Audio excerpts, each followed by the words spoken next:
प्रणाम कुलगुरु। आयुष्मान भव। कुलगुरु, आपने लेखन का कार्य क्यों छोड़ दिया? मैं प्रतीक्षा कर लेता। आपका ध्यान भंग करने का मुझे खेद है कुलगुरु। नहीं महाराज, पांडुपुत्र युवराज युधिष्ठिर यदि प्रतीक्षा कर रहे होते तो और बात थी। हस्तिनापुर नरेश महाराज युधिष्ठिर ईश्वर के प्रतिनिधि हैं।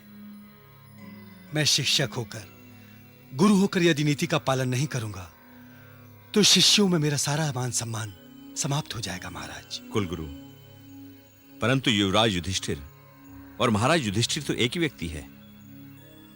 नहीं महाराज, व्यक्ति एक है किंतु पद अलग अलग हैं। हम आर्यों में पद तथा पद की गरिमा का ही तो सारा महत्व होता है।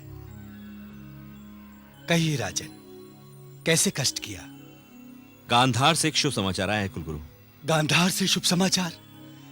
यह तो अपने आप में एक समाचार है महाराज। एक लंबे अंतराल के बाद गांधार से कोई शुभ समाचार सुनने को मिल रहा है। प्रथम बार देवी गांधारी के कुरुवंश में पुत्र वधू बन के आने का समाचार सुना था। उस विवाह के पश्चात गांधार ने कभी कोई शुभ समाचार नहीं दिया। कुलगुरु, मुझे तो प्रारंभ से ही चिंता थी कि मामा श्री शकुनी के पुत्र भाई विप्रचित्ति हमारा मैत्री संदेश स्वीकार करेंगे या नहीं। क्या उन्होंने स्वीकार कर लिया महाराज?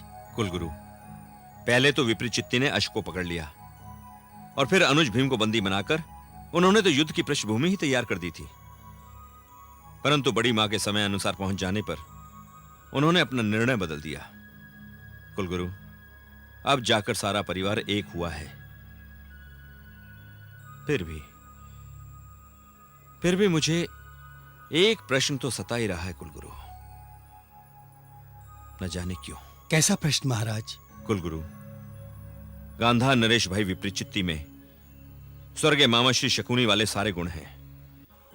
वे द्यूत क्रीड़ा में बढ़ चढ़कर भाग लेते हैं और यदि उनमें मामा श्री शकुनी वाली हठधर्मी भी होती तो हमारी मित्रता कदापि स्वीकार नहीं करते हैं।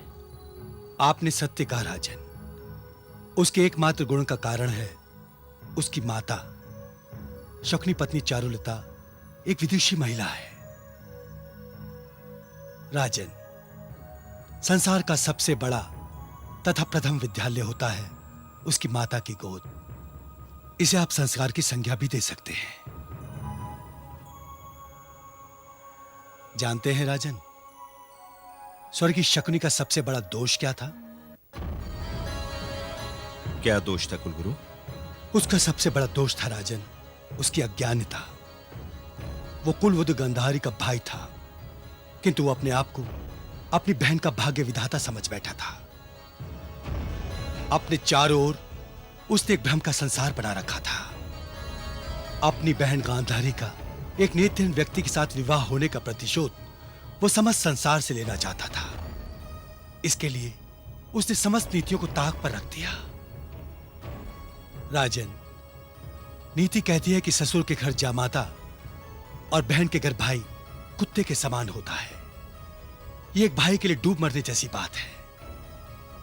किंतु जैसा मैंने कहा, शकुनी अपने आप को ईश्वर समझने लगा था और उस ईश्वर के पास एक सुदर्शन चक्र था। उसके पास ही फिर वही हुआ जो होना था।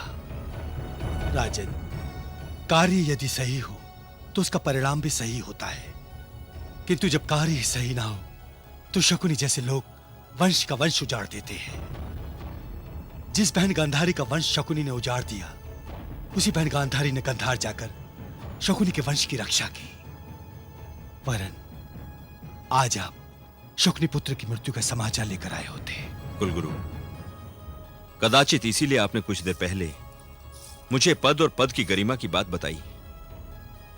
मामा श्री शकुनी अपने पद की गरिमा को भूल गए थे और बड़ी माता गांधारी को अपने पद की गरिमा याद रही। आपने ठीक कहा कुलगुरु, मनुष्य को हर स्थिति में हर समय अपना कर्तव्य नहीं भूलना चाहिए। इतनी सुंदर बात बताने के लिए मैं आपका आभारी हूं कुलगुरु। चलता हूं, प्रणाम स्वीकार कीजिए। लोक कल्याणकारी भाव।